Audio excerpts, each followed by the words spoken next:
Richard Lawson had everything a man could ever dream of: unimaginable wealth, a successful business empire, and a name that commanded respect in New York City.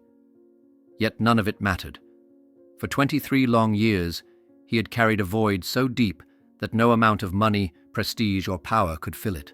Emily, his wife and the love of his life, had died suddenly, leaving him to wander through a hollow existence, clinging to memories of what they once shared. Every evening, Richard would sit alone in some of the city's finest restaurants, surrounded by laughter and chatter that only reminded him of his loneliness. He was a ghost in a bustling world, trapped in a cycle of grief and guilt. He often wondered what might have been if Emily had lived, if they had started a family, shared a future, grown old together. Instead, he visited her grave every day, finding solace only in the cold stone etched with her name. One evening, as rain lashed the streets, Richard found himself seated at yet another lavish dining table, swirling a glass of wine in his hand. The chatter of the restaurant faded into white noise as he stared blankly into the distance. "You should move on, Richard," an old business associate had once told him. But how could he? Emily had been everything. Without her there was no moving on, only surviving. Little did he know, his life was about to take a turn that no amount of preparation or power could brace him for. As Richard left the restaurant, the rain continued to pound the city streets, soaking the sidewalks and casting shimmering reflections from the neon lights above. His coat barely kept the chill at bay as he walked, lost in thought, past buildings that echoed memories of Emily. Then he saw her. A young woman was crouched beneath the awning of a small shop, her hair damp and clinging to her face. In her arms, she cradled a baby wrapped in a worn blanket, shielding the child from the relentless rain. Her frame looked fragile, yet the way she held the baby exuded a fierce, protective tenderness. Richard hesitated. He had never been one to get involved in other people's lives. Over the years, he had donated millions to charities, but those acts were impersonal, a way to ease guilt without truly connecting.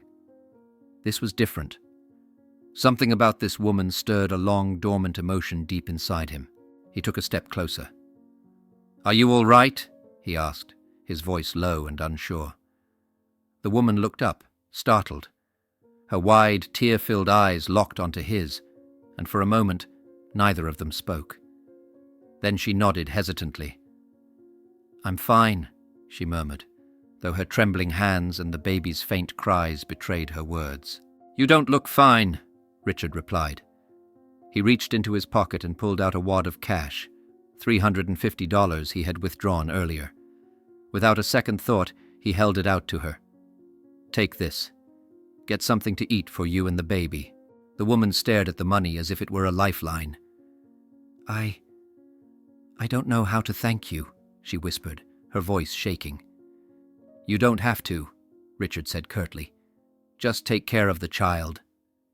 She nodded again, clutching the money tightly. "Thank you," she whispered, her gratitude palpable. As Richard turned and walked away, he couldn't shake the image of her from his mind, the desperation in her eyes, the way she held the baby as if it were her entire world. It reminded him of something, or someone, but he couldn't quite place it. That night, lying in his empty apartment, the woman and her baby haunted his thoughts. "Why couldn't I stop thinking about her?" he muttered to himself. He chalked it up to empathy, a fleeting moment of human connection, and tried to push it from his mind. Tomorrow, as always, he would visit Emily's grave. But fate had other plans. The next morning, as Richard approached the cemetery, the familiar heaviness settled over him. He walked the winding path to Emily's headstone, the place he knew by heart, ready to resume his ritual of talking to her in silence. Except today, something was different. Someone was there. A figure knelt before Emily's grave, shoulders hunched and shaking as if in sorrow. It was the young woman from the night before, the same one with the baby. Richard froze, his heart pounding in his chest. What was she doing here? How could she possibly know Emily? His mind raced, grasping for an explanation, but none came. Gathering his courage, he stepped forward. "Excuse me," he said, his voice sharp with suspicion. The woman startled and turned to face him. Her eyes were red from crying, and the baby, still in her arms, whimpered softly. I didn't mean to intrude," she said quickly, wiping at her tear-streaked face. Richard's jaw tightened. "Who are you? And why are you here?" For a moment the woman hesitated, as if debating whether to answer. Then, with a deep breath, she met his gaze. "My name is Sophie," she said softly. "And Emily, she was my mother." The world seemed to tilt beneath Richard's feet. "Your mother?" he echoed, his voice barely above a whisper. "That's impossible." Sophie nodded, her expression a mix of pain and determination. "It's the truth," she said. "I've been searching for answers about her, and about you. I found out she's buried here, and I had to come." Richard stared at her, his mind reeling. This couldn't be happening. Emily had never mentioned a child.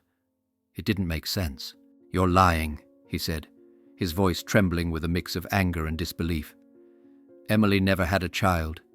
She would have told me."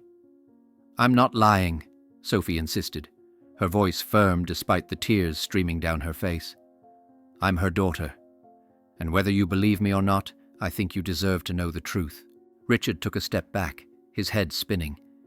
If this was true, if this young woman was really Emily's daughter, then everything he thought he knew about his wife, about their life together, was a lie. And yet, deep down, he couldn't ignore the nagging feeling that Sophie was telling the truth. But if she was, it would change everything. Richard's hands trembled as he stared at Sophie. Her claim echoed in his mind, loud and relentless. Emily was my mother. It was preposterous. No, more than that. It was impossible. Emily, the woman he had loved more than life itself, had never once mentioned a child. They had shared everything, or so he thought. "That's not true," Richard said, his voice shaking but firm. "Emily never had a child. She would have told me." "She didn't tell you," Sophie replied, clutching the baby closer to her chest. Her tone wasn't defiant. It was sad, as if she understood how impossible her words sounded. "But it's the truth. I've spent years trying to piece it all together. I only found out recently, but everything I've learned leads back to her, and to you." "How?" Richard demanded, his voice rising. "How could she have kept something like this from me? Do you even realize what you're saying?" "I do," Sophie said quietly. She took a shaky breath, her eyes glistening with tears. "I know this is hard to believe, but I have proof." "Proof?" Richard's words were laced with disbelief, but deep down, he felt a flicker of dread. Sophie nodded. Slowly, she reached into her bag and pulled out a small, worn photograph. She held it out to Richard. His hands hesitated before taking it, his heart pounding in his chest. The photo was old, slightly faded, but unmistakable. It was Emily, younger, her smile radiant. She was holding a newborn baby, gazing at the child with a look of pure love. Richard's breath hitched. He stared at the photo, his mind refusing to accept what his eyes were seeing. "That's me," Sophie said softly. "I don't know why she didn't tell you. Maybe she thought she was protecting you. But I am her daughter." Richard's knees felt weak. He staggered back, gripping the nearest tree for support. "This doesn't make sense," he whispered. Why wouldn't she tell me?" "I don't know," Sophie admitted.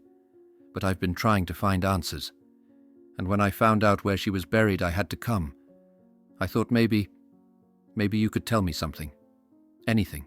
Richard looked at Sophie, his emotions a whirlwind of disbelief, anger, and pain.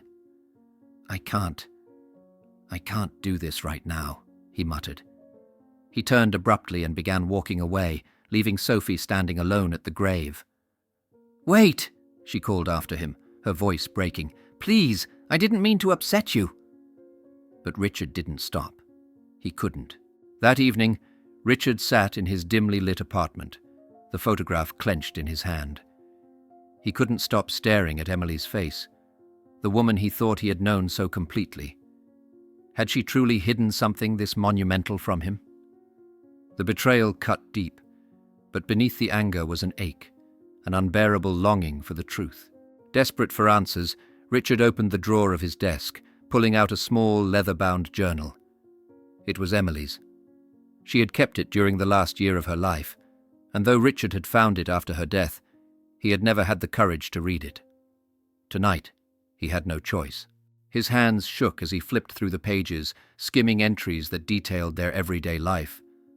Then, near the end of the journal, he found it, a passage dated just months before her death. "I'm terrified. How did I let this happen? Richard would never forgive me if he knew. He deserves so much more than I can give him, and I can't take that away from him. I love him too much to burden him with this. But what do? I can't keep it a secret forever. Or can I?" The words blurred as tears welled in Richard's eyes. His hand tightened around the journal.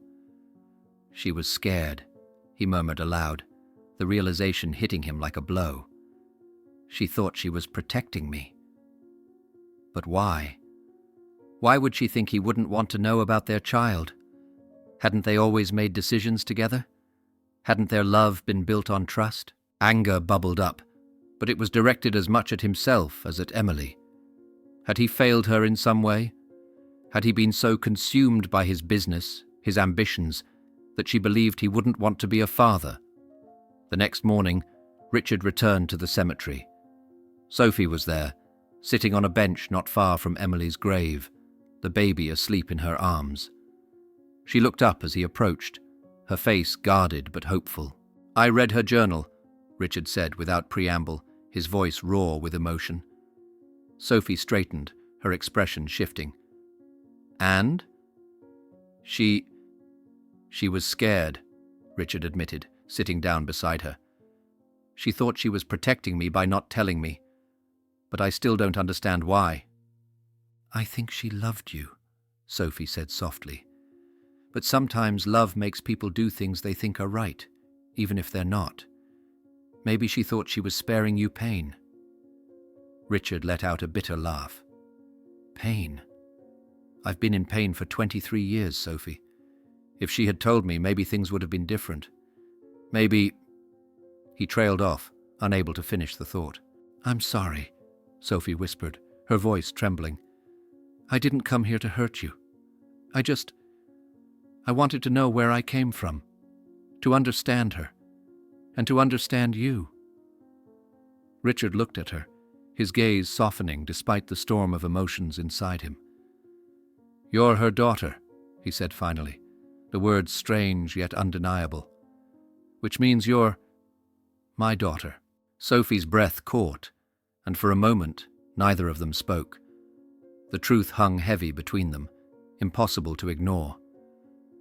"I don't know how to do this," Richard admitted, his voice cracking. "But I don't want to walk away. Not from you. Not from him." He gestured toward the sleeping baby.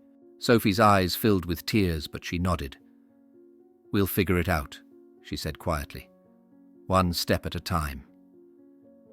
For the first time in decades, Richard felt a glimmer of something he thought he had lost forever. Hope. The days following Richard's revelation were a blur.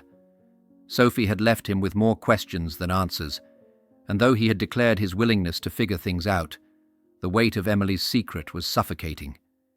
He couldn't shake the feeling that there was something he had missed, something Emily had kept hidden not out of malice, but out of fear. One evening, Richard sat in his study, surrounded by fragments of his past. Photo albums, Emily's old belongings, and the journal that had started to piece together the puzzle of her silence. A sudden thought crossed his mind, one that made his heart pound in his chest. James. James Porter had been one of Richard's closest friends during his early years in New York. He had been there when Richard met Emily, when their love story began. But after Emily's death, James had quietly drifted away. Richard had assumed it was grief, but now he wondered if James had known something, if he had been part of the secret. Unable to suppress his suspicions, Richard picked up his phone and called James. The line rang twice before a familiar voice answered. Richard, James said, surprised. It's been a while. It has, Richard replied, his voice tight. But this isn't a social call. I need to talk to you. About Emily. There was a pause on the other end. When James spoke again, his tone had shifted. Emily? Why now, Richard? It's been over 20 years. Because I've just learned something I should have known back then, Richard snapped. Something you might have known too. Another silence. Richard could almost hear James exhale. I think it's better if we discuss this in person, James said finally. Fine. Tomorrow. My place. The call ended abruptly, leaving Richard with an uneasy feeling. If James had answers, why hadn't he come forward sooner? The next evening, James arrived at Richard's apartment. The years had aged him, his hair streaked with grey, but his presence was as confident as ever. They sat across from each other, the weight of their shared history thick in the air. Just tell me the truth, Richard said, his voice sharp. Did you know about Emily's daughter? About Sophie? James's expression faltered, and for the first time Richard saw guilt in his old friend's eyes. Yes, James admitted quietly. I knew. The words hit Richard like a blow. He shot to his feet, pacing the room. You knew? For all these years you knew, and you didn't tell me. Calm down, Richard, James said, raising a hand. I didn't know until after she died. Emily never told me either, not until it was too late. Richard stopped pacing, his chest heaving with anger. Why didn't you say anything? I had the right to know. Because I didn't know how, James replied, his voice steady but pained. Emily made her choice, Richard. She thought she was protecting you. And when I found out, I thought, maybe it wasn't my place to bring it up. You were already grieving. Richard sank into his chair, his head in his hands. You should have told me, he muttered. I know, James said, and I'm sorry. But Richard, you weren't the only one Emily was protecting. She was scared of what bringing Sophie into your life would mean for both of you. Richard looked up, his eyes burning with unshed tears. You knew Emily as well as I did. Did she ever talk about being unhappy? About not trusting me? James shook his head. Number, she loved you, Richard. That's why she kept the secret. She thought she was doing the right thing, even if it wasn't. The room fell into silence, the weight of James's words settling over them. For the first time, Richard began to understand the impossible position Emily must have been in. A week passed before Richard gathered the courage to reach out to Sophie again. He called her, his voice steadier than he felt. Sophie, he began, I've been thinking about everything. About you, about Emily, and I want to move forward. If you're willing, I'd like to meet again. There was a pause, and then Sophie's soft voice replied, I'd like that too. They agreed to meet at a small park near Sophie's apartment. Richard arrived early, his heart racing as he scanned the area. When Sophie arrived, pushing Daniel in his stroller, Richard felt a strange mix of nerves and hope.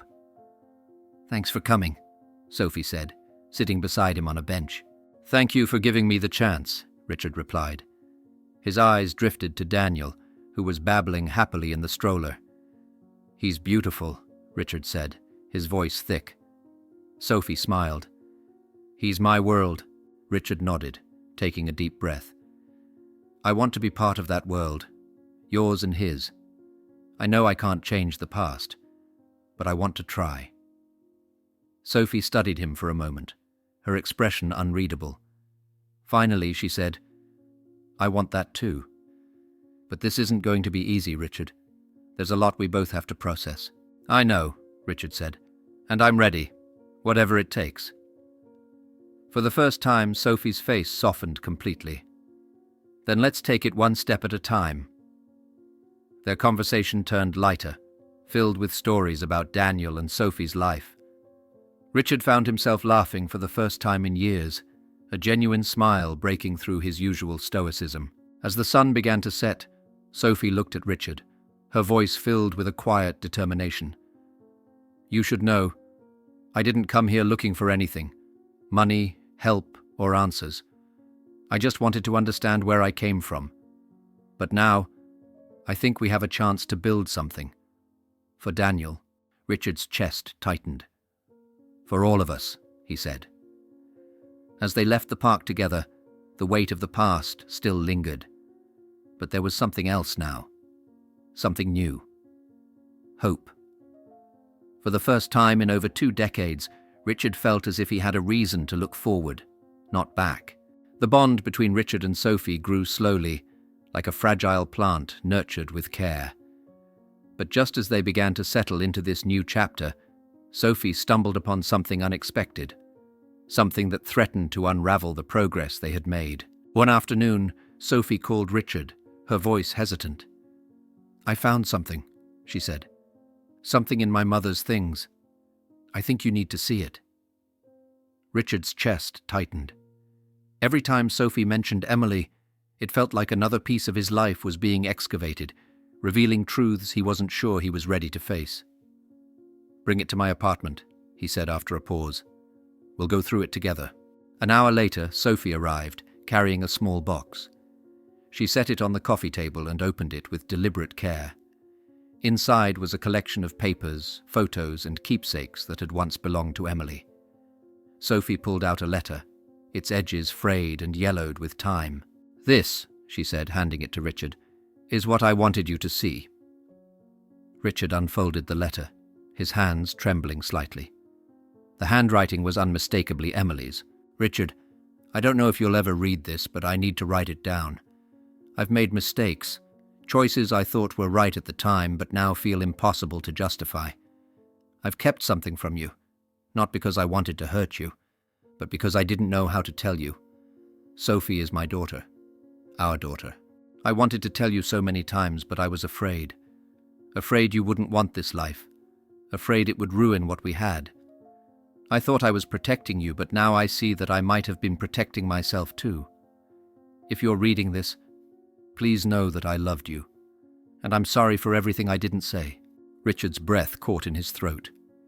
He read the words over and over, his mind reeling. The confirmation was undeniable now. Emily had made the choice to keep Sophie a secret, and it wasn't just fear that had driven her.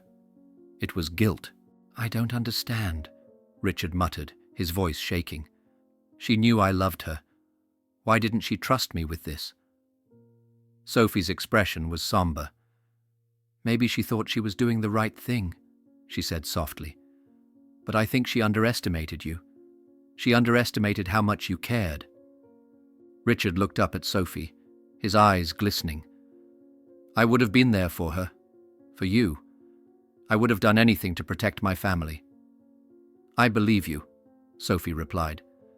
"But you can't change the past. What matters now is where we go from here." Her words hung in the air, heavy yet hopeful. In the days that followed, Richard grappled with the weight of Emily's letter. He read it countless times, trying to reconcile the love he had for her with the pain of her decisions. But as difficult as it was, he began to realize that Sophie was right. The past couldn't be undone, but the future was still theirs to shape. One evening, Sophie invited Richard to her apartment for dinner. It was a small but meaningful gesture, a step toward building the family they had both been deprived of for so long. As Richard arrived, he noticed the effort Sophie had put into making the evening special. The table was set, candles flickered softly, and Daniel was giggling happily in his high chair. "Thanks for coming," Sophie said, her voice warm but tinged with nervousness. "Thanks for having me," Richard replied, offering a small smile. They sat down to eat, and for the first time in what felt like forever, Richard felt a sense of normalcy. They talked about Daniel, about Sophie's life growing up, and about Richard's memories of Emily. It wasn't an easy conversation, but it was honest. After dinner, as Sophie cleared the plates, Daniel began to fuss in his chair. Richard hesitated, then stood and picked him up, cradling the baby awkwardly. "Hey there, little guy," Richard murmured. Daniel blinked up at him, his tiny hand reaching for Richard's tie. Sophie watched from the kitchen doorway, a soft smile playing on her lips. "You're a natural," she said. Richard chuckled. I'm not so sure about that. You're trying, Sophie said, and that's what matters. As the evening wound down, Richard found himself reflecting on how far they had come. For so long, he had been consumed by grief and guilt, convinced that his life had ended the day Emily died. But now, sitting here with Sophie and Daniel, he realized that life had given him a second chance. Before he left, Sophie stopped him at the door. I want you to know something, she said, her voice steady. I don't blame you for what happened. And I don't think my mom did either. She loved you, Richard. She just didn't know how to handle everything. Richard nodded, his throat tight. I loved her too. And I love you, Sophie. I know I can't make up for the time we've lost, but I'm here now. For you. For Daniel. Sophie smiled, her eyes shimmering with emotion. That's all I could ever ask for. As Richard walked back to his car, he felt a strange but welcome sensation in his chest. A lightness, a sense of hope.